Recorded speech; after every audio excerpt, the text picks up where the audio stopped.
Halo, assalamualaikum warahmatullahi wabarakatuh. Perkenalkan, nama kakak Fitri Purnama Nisa. Di video kali ini, kita akan belajar pendidikan lingkungan hidup. Materi yang akan kita bahas adalah lingkungan biotik dan abiotik. Apa sih lingkungan itu? Nah, lingkungan adalah keadaan sekitar yang mempengaruhi perkembangan dan tingkah laku makhluk hidup. Nah, lingkungan itu terbagi menjadi dua.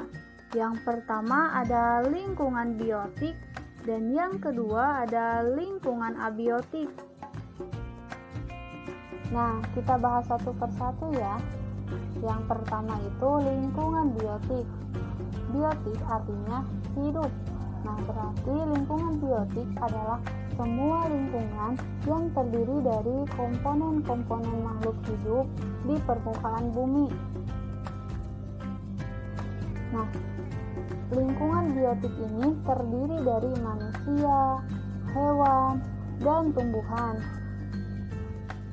Ciri-ciri dari makhluk hidup yang pertama ada berkembang biak, tumbuh, bernapas, bergerak, makan dan minum, dan juga beradaptasi dengan lingkungannya.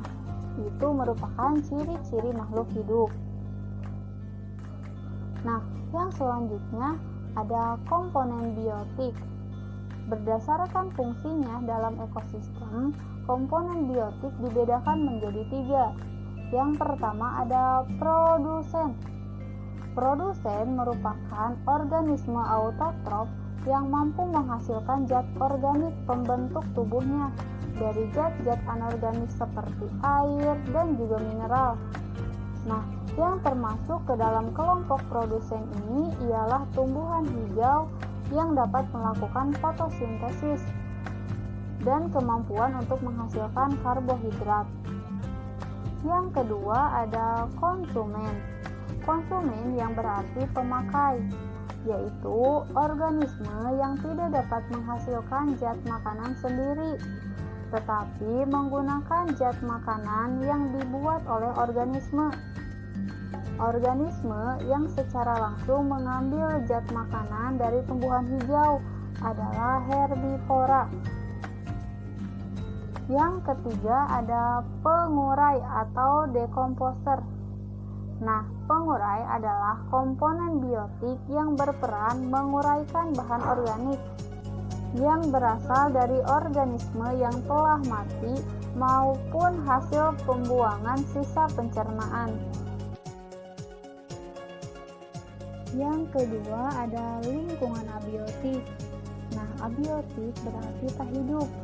Jadi, lingkungan abiotik adalah semua benda mati di permukaan bumi yang bermanfaat dan berpengaruh dalam kehidupan manusia serta makhluk hidup lainnya.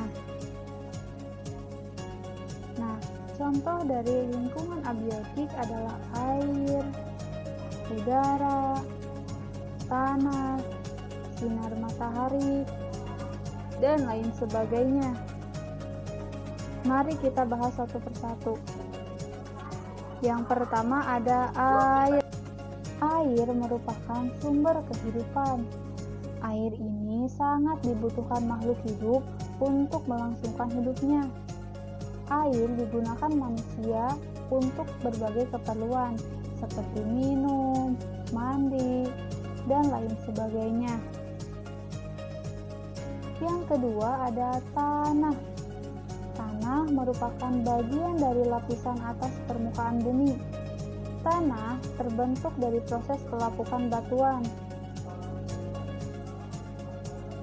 Yang selanjutnya ada udara.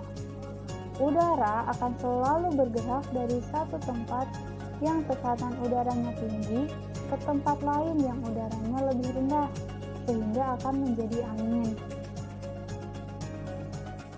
Yang terakhir, sinar matahari. Sinar matahari merupakan sumber utama bagi kehidupan dunia. Hal ini disebabkan tanpa adanya matahari tidak ada tanaman yang hidup.